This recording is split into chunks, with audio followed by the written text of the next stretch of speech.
भोलेनाथ की, परमपिता परमेश्वर की, सिद्ध बाबा बालकनाथ की, सत सनातन धर्म की, दुर्गा भगवती महामाया की, सभी देवी देवताओं की, माता पिता की, सभी संत महात्माओं की, सिद्धयोगी धाम की, स्वामी जी महाराज की, परम सत्कार योग्य साध संगत जी, परम श्रद्धेय स्वामी जी महाराज,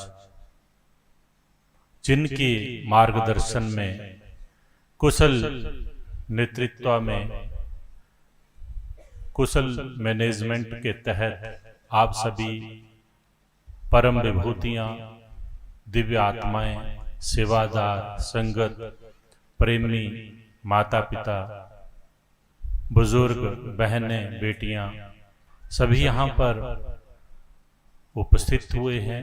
आप सबका गुरु पूर्णिमा के इस पावन अवसर पर हार्दिक स्वागत, अभिनंदन।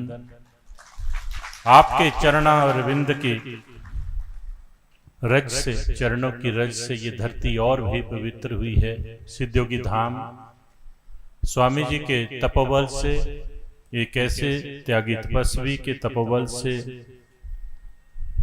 इस धरती के अंदर जो अलख चिरस्थायी तक, जिसे इतिहास याद रखेगा, क्यों याद रखेगा?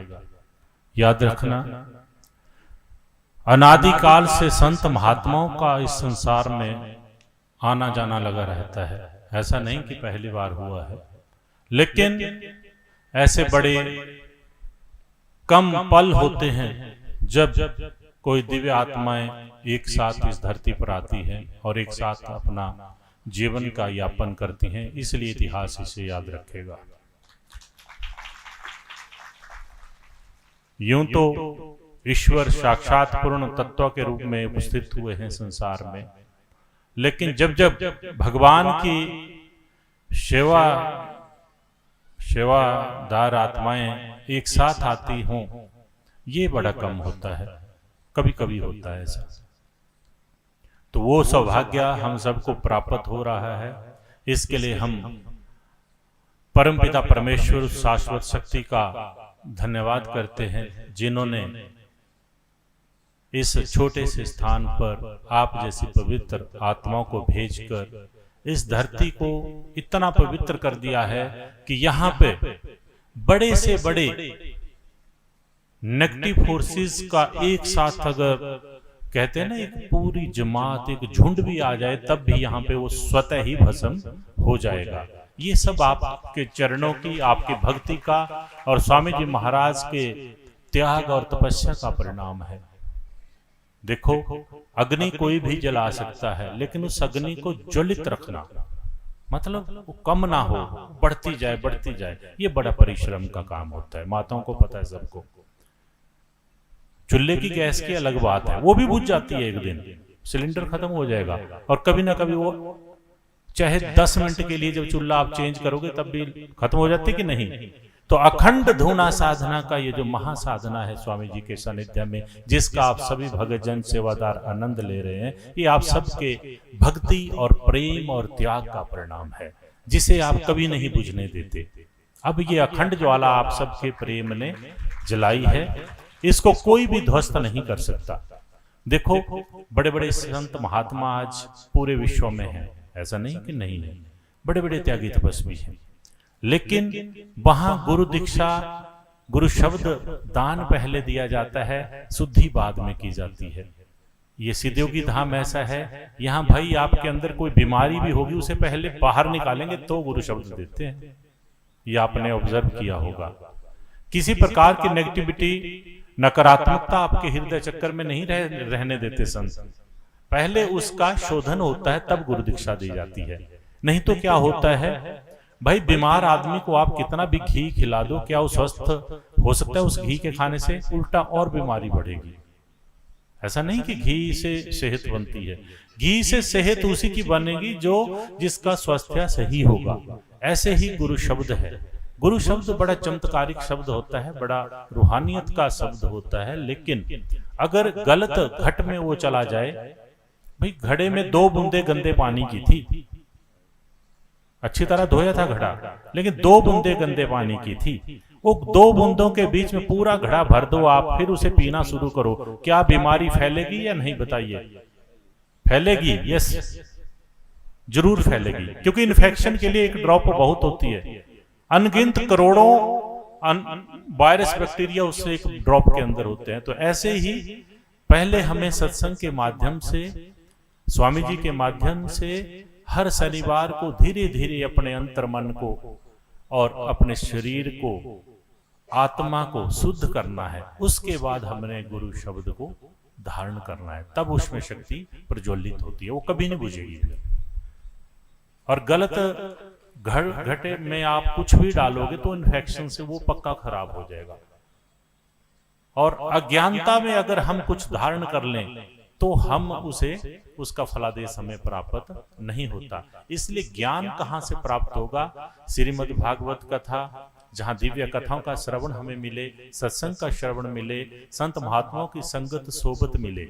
मान लो कुछ नहीं हमें आता करने, मेरी तरह आप अभी मान लो अज्ञानी हो, तो साधु संतों की संगत सोबत अगर हम करते हैं तो हमारे अंदर उन गुणों का समावेश धीरे धीरे होना प्रारंभ हो जाता है।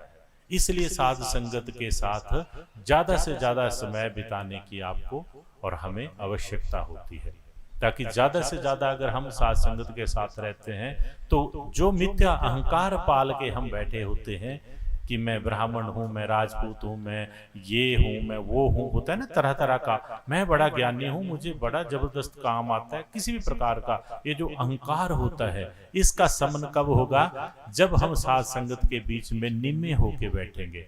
निम्न होके समझते हैं ना? कभी भी अहंकार में मत बैठो प्लीज।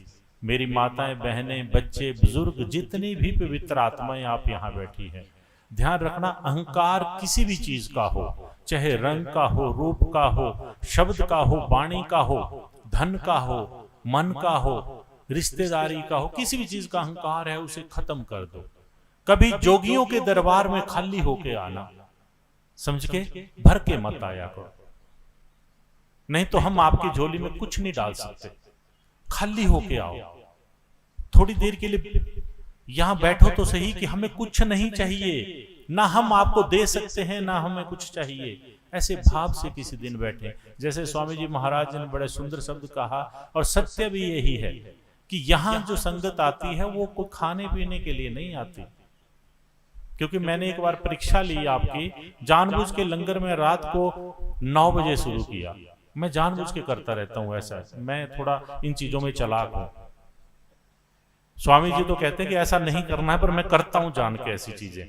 तो क्यों किया मैंने देखा, परीक्षा ली कि मेरे भगत, मेरे प्रेमी क्या सच में प्रेमी हैं, या ये सिर्फ जैसे जनरल भंडारे होते हैं, जैसे कारज होते हैं, विवाह शादी फंक्शन, वैसे आए हुए हैं। मैं सिर्फ जस्ट ये चेक करना था। तो जानबूझ के 9 बजे लंगर का प्रारंभ किया गया। सिर्फ मैंने ये देखा सबके हृदय चक्कर में झांक के। मुझे पता है दिक्कत आई होगी, ऐसा नहीं करना चाहिए, लेकिन भाई अगर परीक्षा कठोर नहीं लोगे तो बड़े अधिकारी नहीं बनते, तो छोटे ही रह जाओगे। अगर बड़े लेवल पे जाना है तो बड़ी कठोर परीक्षाओं में से गुजरना पड़ता है। सख्त परीक्षा किसकी होगी? जिसको जितने ज्यादा ऊपर भेजना होगा। जिसको छोटा मोटा कुछ लगाना है उसमें तो इंटरव्यू लेते हैं, सीधा लिखते हैं वॉक इन इंटरव्यू, लिखते हैं ना ऐसा, और सीधा पूछते हैं नाम क्या है, ऐसा है, हाँ तो कल से पानी पिलाया कर भाई, पर हाथ धो के पिलाया कर, ऐसा किएगा, थोड़ी बहुत ट्रेनिंग देंगे। फिर अगर उससे थोड़ा और लेवल में आके करना है तो थोड़ा पूछेंगे कि भाई मेडिकल टेस्ट करवा के आना, कोई इन्फेक्शन ना हो तुझे। तो ऐसे धीरे धीरे, अर्थात अगर परीक्षा नहीं है तो जीवन नहीं है। सभी जो बच्चे भी यहाँ बैठे हैं, परीक्षाओं से डरा मत करो, परीक्षा की तैयारी किया करो, और विचार करके विचार करें, बार बार विचार किया करो। जब गुरुद्वारे में जाना है तो आज जैसे गुरु पूर्णिमा में आप आए हैं, तो क्या आप मेरे प्रेमी बन के आए हो, क्या दोस्त बन के आए हो, बच्चे बन के आए हो, क्या बन के आए हो, और क्यों आए हो, क्या मकसद लेके आए हो? क्योंकि जो मकसद लेके आप आए हो वो निश्चित रूप से पूर्ण होना है। गुरु पूर्णिमा है भाई, पूर्ण होता है आज के दिन। खासकर जो गुरु दीक्षा लेते हैं, गुरु शब्द लेते हैं, उनको भी पूर्णता प्राप्त होगी गुरु पूर्णिमा के दिन। तो आप किस मकसद से आए हैं? माताएं बड़े दिनों से कहती थी हमने भजन गाने, आज खूब गाओ। हो गई इच्छा पूर्ण कि नहीं? और भी किसी की इच्छा है भजन गाने की तो आगे आ सकता है, वो भी गा सकता है। ऐसा नहीं कि इनके लिए रिकमेंडेड है, जिसने भी भजन गाना है वो भजन गा सकते हैं, सबको मौका मिलेगा। तो हम थोड़ी सी चर्चा करेंगे 2 मिनट के लिए अब सूरत शब्द योग। सूरत, सूरत क्या है? रूह, आत्मा। जो ये बोल रही है शक्ति, इसे आत्मा कहते हैं। सूरत शब्द, शब्द जब संत महात्मा हमें अपने मुखारविंद से कोई शब्द हमारे कानों में डाल देते हैं और उसका हम भजन और सुमिरन दोनों चीजें करते हैं, तो वो सूरत और शब्द 2 तत्व हो गए। और योग, इन 2 को जिस दिन हम मिला देते हैं, इनको एक कर देते हैं, उस दिन हमें ईश्वर की प्राप्ति होना प्रारंभ हो जाती है। जब तक सूरत और शब्द एक नहीं होंगे तब तक भगवान नहीं मिलता है। समझना इस रहस्य को, तब हमारे यहां आने का लाभ प्राप्त होगा हमें।